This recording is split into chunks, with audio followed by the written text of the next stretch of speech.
Hello दोस्तों, नमस्कार। राजस्थान लोक सेवा आयोग अजमेर द्वारा एसआई पुलिस उप निरीक्षक की भर्ती के फॉर्म स्टार्ट हो चुके हैं। तो आइए देखते हैं कितनी पोस्टें हैं, डिटेल नोटिफिकेशन के बारे में पूरी जानकारी। तो दिनांक 17/7/2025 को नोटिफिकेशन जारी हुआ था, जिसमें उप निरीक्षक के 896 पद हैं।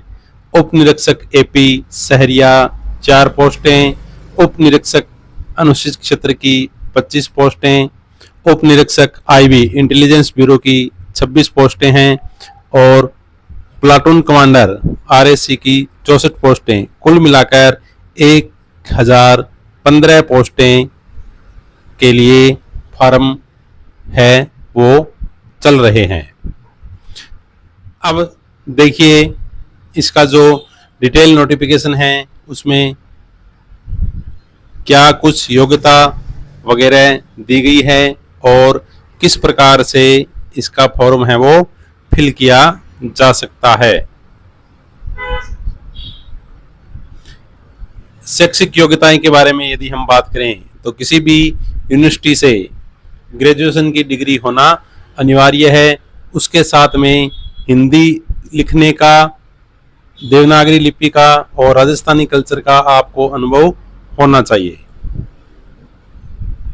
नोट: अभ्यर्थी को वांछित शैक्षणिक अर्हता होने पर ही ऑनलाइन आवेदन करना चाहिए। यदि वो ऐसा नहीं करते हैं तो अपने आवेदन को विड्रॉ कर सकते हैं यदि आपने भूलवश कर दिया है तो। और यदि आप फिर भी असत्य गलत सूचना के आधार पर आवेदन करना है तथा अर्हता नहीं होने पर उसे प्रत्याहरित नहीं किया जाना भारतीय न्याय संहिता 2023 बीएनएस की धारा 217 के तहत दंडनीय अपराध है। इसमें आपके विरुद्ध कार्रवाई की जा सकती है। तो इसका जो शैक्षणिक अर्हता संबंधी प्रावधान है ये यानी कि एग्जाम अंतिम वर्ष की परीक्षा में सम्मिलित हो चुका है या सम्मिलित हो रहा है, ऐसा व्यक्ति भी आवेदन करने के लिए पात्र होगा, किंतु उसे आयोग द्वारा आयोजित साक्षात्कार इंटरव्यू से पहले उसकी जो योग्यता है उसका रिजल्ट आ चुका होना चाहिए। ये भी रिजल्ट से पहले उसने पास कर ली है, वही इसके लिए एलिजिबल है। साक्षात्कार से पूर्व अभिव्यक्ति का आशय साक्षात्कार की प्रक्रिया प्रारंभ होने की दिनांक यानी कि जिस डेट को साक्षात इंटरव्यू शुरू हो रहे हैं उस डेट से पहले उसका रिजल्ट आ जाना चाहिए। और रनिंग पे बेड की यदि हम बात करें, ग्रेड पे 4200 ग्रेड पे और मैट्रिक्स पे लेवल 11 रहने वाला है और परीक्षा काल में फिक्स पे दिया जाएगा। आयु की यदि हम बात करें, आयु सीमा, तो आयु 1/1/2026 को न्यूनतम 20 वर्ष और अधिकतम 25 वर्ष से कम होनी चाहिए। यदि वर्ष 2021 में विज्ञापित किए गए थे उसके बाद में कोई भर्ती नहीं आई, इसलिए आयु सीमा में 3 वर्ष की अधिकतम छूट का प्रावधान भी यहाँ दिया गया है। यानी कि जो 1/26 को 25 का पूर्ण कर चुका है उसके 3 साल की छूट देते हुए 28 साल का होने तक वो आवेदन यहाँ पर कर सकता है। और कैटेगरी के अनुसार छूट भी दी हुई है। राजस्थान राज्य के अनुसूचित जनजाति, अनुसूचित जाति और पिछड़ा वर्ग, अति पिछड़ा वर्ग, ईडब्ल्यूएस के जो कैंडिडेट है पुरुष, उनको 5 वर्ष का छूट यहाँ दी गई है। इसके अलावा अन्य जो महिलाएं हैं उन महिलाओं को 10 वर्ष की छूट दी हुई है, जनरल को छोड़कर। उसके अलावा सामान्य की जो महिला है उसको 5 वर्ष की छूट है। भूतपूर्व सैनिकों की अधिकतम आयु सीमा 40 वर्ष होनी चाहिए और चयन प्रक्रिया 3 चरणों में पूर्ण होगी। लिखित परीक्षा, शारीरिक दक्षता परीक्षा और इंटरव्यू के माध्यम से किया जाएगा। स्थान और माह जल्द ही सूचित किया जाएगा। पाठ्यक्रम ऑफलाइन होगी या ऑनलाइन भी हो सकती है। ऑब्जेक्टिव टाइप के क्वेश्चन होंगे। आवेदन की जो प्रक्रिया है वो 10/8 से 8/9 तक चलेगी, यानी 10 अगस्त से लेके 8 सितंबर तक आवेदन भरे जा सकते हैं। आवेदन की प्रक्रिया के लिए आपको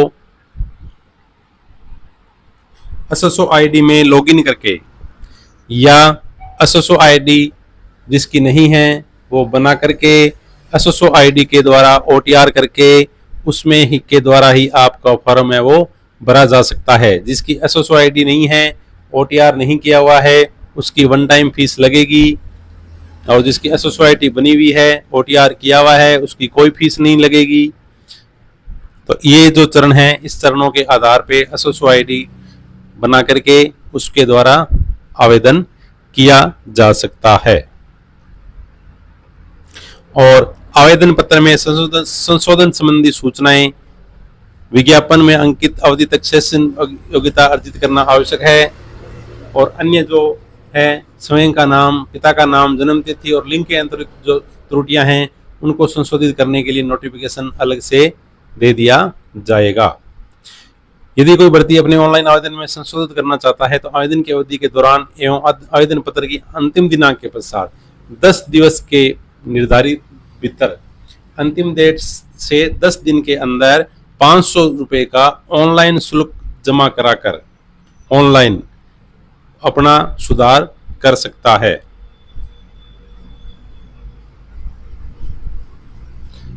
और इसके अलावा प्रथम घोषित परीक्षा आयोजन की तिथि से 60 दिवस पूर्व, यानी परीक्षा कराने की तिथि से 60 दिन पहले 7 दिन के लिए ऑनलाइन एडिट हेतु विकल्प खोला जाएगा, जिसमें अभ्यर्थी के फोटो, नाम, पिता का नाम, जन्म तिथि एवं लिंग के अतिरिक्त अन्य संशोधन किए जा सकते हैं।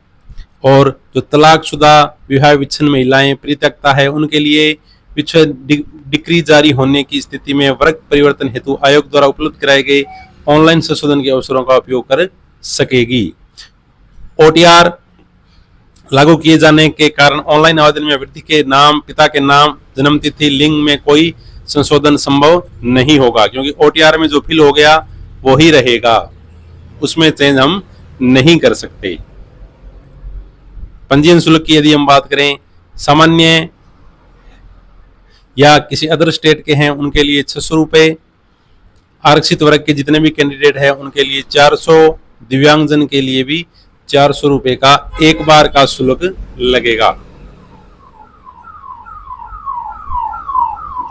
अन्य राज्य के जो कैंडिडेट हैं उनको सामान्य श्रेणी का माना जाएगा और उनके सामान्य श्रेणी का ही शुल्क का भुगतान उनको किया जाना निश्चित किया गया है।